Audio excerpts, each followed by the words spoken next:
मेरे हाथ में है आईफोन 15 एंड एप्पल की तरफ से इस बार काफी बड़े चेंजेस किए गए हैं, जैसे कि इसके कैमरास के अंदर, इसकी डिस्प्ले के अंदर एंड बहुत कुछ। मैं तुम्हें सारी बातें बताऊंगा, बट उससे पहले इंट्रो ले लो। Hello everyone, welcome to the WeTech. सबसे पहले हम इसकी बिल्ड क्वालिटी की बात करें तो फ्रंट के अंदर आपको सिरेमिक शील्ड का प्रोटेक्शन देखने को मिलता है। एंड अगर मैं बात करूं बैक की, तो यहां पर आपको मिलता है, पहले के अगर हम आईफोन की बात करें 14 या फिर 13 की बात करें, तो वहां पर आपको ग्लोसी बैक देखने को मिलता है, तो वो यहां पर चेंज हो चुका है एंड अब आपको मैट बैक देखने को मिलता है। एंड हाँ, प्रोटेक्शन सिर्फ यहीं तक सीमित नहीं रहता।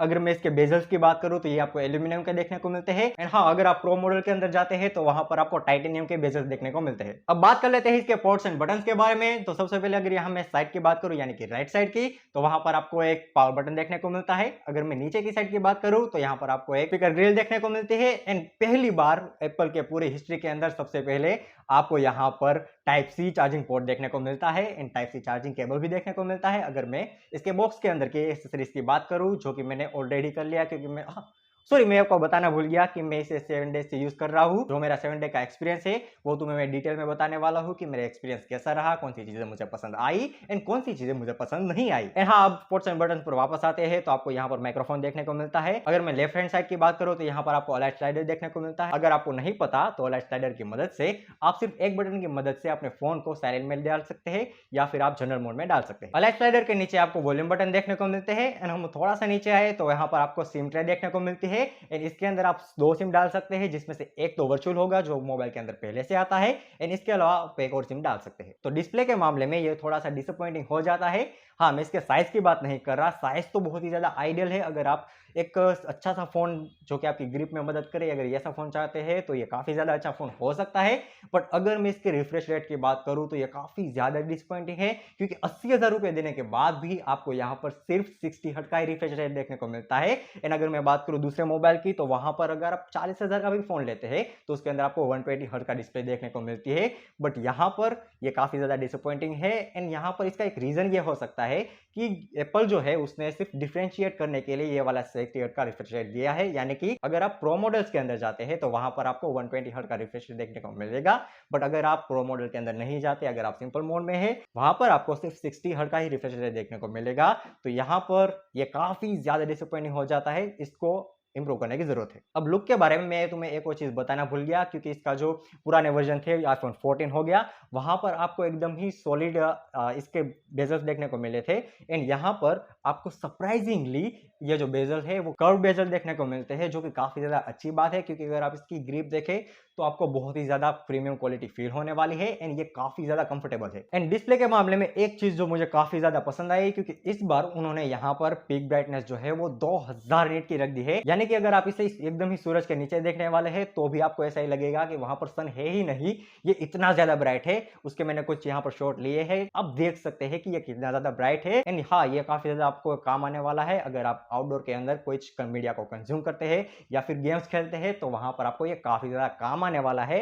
एंड अब यहाँ पर इसके सबसे बड़े अपडेट की बात कर लेते हैं, जो कि है डायनेमिक आइलैंड। तो पहले क्या हुआ करता था कि डायनेमिक आइलैंड आपको सिर्फ प्रो वर्जन के अंदर ही देखने को मिलता था, बट यहाँ पर ये अपग्रेड हो चुका है एंड आपको यहाँ पर प्रो मॉडल के अंदर ही नहीं बट नॉन प्रो मॉडल के अंदर भी आपको डायनेमिक आइलैंड देखने को मिलता है। एंड अगर डायनेमिक आइलैंड के फीचर्स की बात करूं तो यहाँ पर ये मेनली नोटिफिकेशन में ही काम आता है। एंड अगर आप कोई सॉन्ग सुन रहे हैं तो उसके भी नोटिफिकेशन, एंड अगर आप सॉन्ग को कंट्रोल करना चाहते हैं, यानी कि फॉरवर्ड करना चाहते हैं, बैकवर्ड करना चाहते हैं, तो आप उसे यहाँ से कंट्रोल कर पाएंगे। एंड डायनेमिक आइलैंड यहाँ पर स्क्रीन के अंदर ही दिया गया है, यानी कि आप उसे अगर आप गेम खेल रहे हैं तो आपको ज्यादा ये प्रॉब्लमेटिक नहीं होने वाला, क्योंकि कई बार होता है जब आप गेम्स खेल रहे हो तो डायनेमिक आइलैंड को टच करते ही आपका जो नोटिफिकेशन है वो खुल जाती है। तो ऐसा यहाँ पर नहीं होने वाला। तो यहाँ पर आप गेमिंग कर रहे हैं तो ये आपको काफी ज्यादा यूजफुल होने वाला है। अब सबसे बड़े अपडेट की बात कर लेते हैं, जो कि है इसका कैमरा।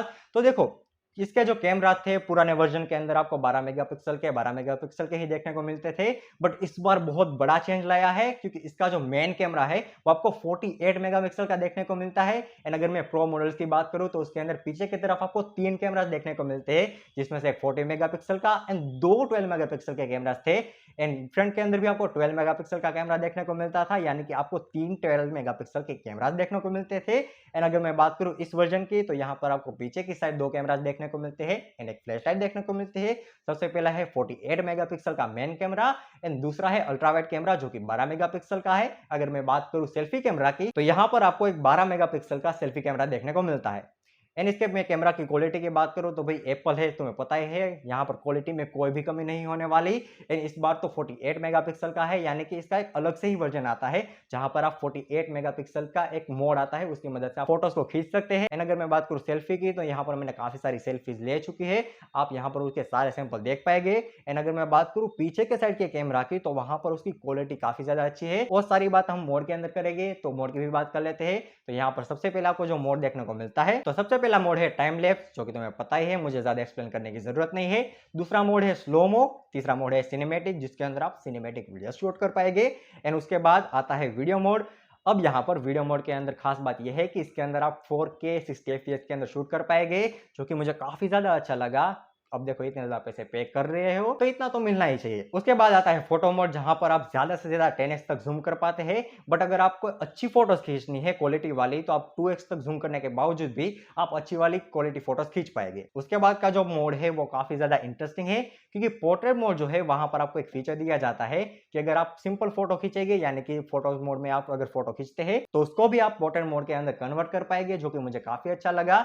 क्योंकि सिंपल फोटो को अगर आप पोर्ट्रेट मोड के अंदर कन्वर्ट करते हैं, तो आपका काफी ज्यादा कई बार ऐसा होता है कि कई बार अच्छी आपको फोटो नहीं देखने को मिलती। ये आपको यहाँ पर फायदा होने वाला है। अगर आप कंपैरिजन करें कि एक फोटो को आप पोर्ट्रेट मोड के अंदर खींचे एंड दूसरी फोटो को अगर आप सिंपल में खींच के उसके बाद उसको पोर्ट्रेट के अंदर कन्वर्ट करें, तो वहां पर आप जो पोर्ट्रेट मोड के अंदर खींचेगा वो फोटो है वो ज्यादा अच्छा दिखेगा। एंड लास्ट में आता है पेनो मोड। हमने प्रोटेक्शन के बारे में सारी बात तो तुम्हें बता दी कि इसके अंदर सिरेमिक शील्ड है, पीछे की तरफ मैट फिनिश है, एल्यूमिनियम की शील्ड है। बट इसकी आईपी रेटिंग का क्या? तो इसके अंदर आपको मिलती है IP68, यानी कि अगर आप इस फोन को पानी में डूबा भी देते हैं उसके बाद भी इस फोन को कुछ भी नहीं होने वाला। एंड डस्ट रेजिस्टेंट तो कंपलसरी है अगर आपके पास IP68 है तो। अब अगर इसके मैं कलर वेरिएंट्स की बात करूं, तो यहाँ पर आपको टोटल 5 कलर वेरिएंट देखने को मिलते हैं। पहला है blue, yellow, pink, green and black. अब यहाँ पर आपको डॉल्बी विजन का सपोर्ट देखने को मिलता है। एंड अगर मैं बात करूँ इसके स्पीकर की, तो यहाँ पर आपको मोनो स्पीकर देखने को मिलते हैं, जो कि मुझे काफी ज्यादा डिसअपॉइंटिंग लगा, क्योंकि आप अगर 40,000 का भी फोन लेते हैं तो उसके अंदर भी आपको स्टीरियो स्पीकर देखने को मिल रहे थे। तो एप्पल शायद फ्यूचर के अंदर 16 वर्जन के अंदर ऐसा कुछ लाए तो अच्छा होगा। अब हमारा एप्पल जो है वो कितना ज्यादा एफिशिएंट है अपनी परफॉर्मेंस के अंदर, ये भी जान लेते हैं। तो यहाँ पर आपको सबसे पहले प्रोसेसर मिलता है A16 की बायोनिक चिप। अब मैं बात करूँ इसके OS की, तो यहाँ पर आपको iOS 17 देखने को मिलता है। एंड हाँ, जो कि मुझे एक अच्छी बात याद आई कि आपको 14 Pro के अंदर ये सारी चीजें देखने को मिलती थी, बट आपको यहाँ पर बेस वेरिएंट के अंदर ये सारी चीजें देखने को मिलती है। अगर आप इसे खरीदना चाहते हैं तो 14 Pro के अल्टरनेट के अंदर आप इसे खरीद सकते हैं, आपको ज्यादा कुछ डिफरेंस देखने को नहीं मिलेगा। अगर आपको छोटे फोन के ग्रिप की आदत है तो यहाँ पर ये आपके लिए आइडियल साबित होने वाला है। अब इसके रैम रोम की भी बात कर लेते हैं। तो जो मेरे पास वेरिएंट है वो है 6GB 128GB वाला वेरिएंट। एंड इसके अलावा भी 2 वेरिएंट आते हैं। सबसे पहला है 256GB वाला वेरिएंट, एंड उसके बाद आता है 512GB वाला वेरिएंट। एंड हाँ, इन तीनों ही वर्जन के अंदर रैम सेम ही रहने वाली है। एंड अगर मैं इसकी प्राइस की बात करूँ, तो जो मेरे पास है वो है 80,000 का। एंड अगर मैं बात करूँ कि 256GB वाला जो वेरिएंट है उसके अंदर आपको 90,000 की प्राइस देखने को मिलती है। एंड अगर मैं बात करूं कि 512GB वाला वेरिएंट, तो उसके अंदर आपको 1,10,000 का आपको प्राइस पे करनी पड़ेगी। अब बात कर लेते हैं कि इसकी बैटरी हमें कितने देखने को मिलती है। तो यहाँ पर आपको 3349 mAh की बैटरी देखने को मिलती है, एंड जो कि मुझे काफी डिसेंट सी ही लगी। एंड हाँ, इसकी बैटरी हेल्थ की बात करें तो यहाँ पर सबसे पहले तो आपको 100 ही देखने को मिलती है, बट जैसे जैसे आप यूज करते जाते हैं, एप्पल के अंदर ये बहुत ही बड़ी प्रॉब्लम है कि उसकी बैटरी जो है वो धीरे धीरे बहुत ही ज्यादा उसकी एफिशिएंसी कम होती जाती है। एंड एफिशिएंसी से मुझे याद आया कि इसकी जो टेम्परेचर का प्रॉब्लम है, यानी कि हीटिंग प्रॉब्लम, ये इसके अंदर भी मुझे देखने को मिला 7 दिन तक जो मैंने यूज किया है उसके ऊपर से मैं कह सकता हूँ। एंड मेनली ये प्रॉब्लम आपको आउटडोर के अंदर ही फेस करनी पड़ती है। अगर आप इंडोर के अंदर इस फोन को यूज करते हैं तो वहां पर आपको हीटिंग इश्यूज इतने ज्यादा नहीं होने वाले। बट हाँ, अगर आप एक्सटेंसिव गेमिंग करते हैं तो वहां पर आपको हीटिंग इशू आने वाले हैं। अब इसकी कनेक्टिविटी के बारे में भी बात कर लेते हैं। तो यहाँ पर आपको सबसे पहले तो 5G वेरिएंट देखने को मिलता है, उसके बाद Wi-Fi 6 मिलता है, Bluetooth 5.3 मिलता है, NFC मिलता है। इन NFC की मदद से आप अपने कॉन्टेक्ट को शेयर भी कर पाते हैं। अगर आप आईफोन को यूज करते आ रहे हैं तो ये आपको बात पता होगी, अगर नहीं पता है तो अब जान लो। एंड लास्ट में आपको मिलता है GPS। एंड हाँ, अगर मैं इसके चार्जिंग के पावर की बात करूं तो यहाँ पर आप 20 वोल्ट के चार्जिंग से इसे चार्ज कर पाएंगे, इतना सपोर्ट आपको यहाँ पर देखने को मिलता है। एंड इसके अलावा भी यहाँ पर आप काफी सारी चीजें कर सकते हैं, जैसे कि रिवर्स चार्जिंग हो गया, या फिर अगर आप अपने एयरपोर्ट को चार्ज करना चाहते हैं तो वो भी आप इसकी मदद से कर पाएंगे। एंड इसके अलावा भी आप यहाँ पर दो इसके यूज कर पाएंगे। पहला तो है कि इसको आप कीबोर्ड के अंदर कनेक्ट कर पाएंगे, अगर आपके पास वायरलेस कीबोर्ड है तो वहां पर भी आप उसे कनेक्ट कर पाएंगे, अगर आपके पास वायर्ड कीबोर्ड है तो भी आप उसके अंदर कनेक्ट कर पाएंगे। एंड इसके अलावा भी अगर आपके पास PS5 है, अगर आपके पास बहुत ही ज्यादा पैसे है, PS5 के कंट्रोलर के अंदर भी आप उसे कनेक्ट कर पाएंगे। तो ये था मेरा iPhone 15 का रिव्यू। अगर इससे रिलेटेड आपके कोई क्वेश्चन है या फिर आपको कुछ पूछना है या फिर अगर आपके कोई थॉट्स है इस फोन के बारे में या फिर इस वीडियो के बारे में, आप उसे कमेंट सेक्शन के अंदर बता सकते हैं।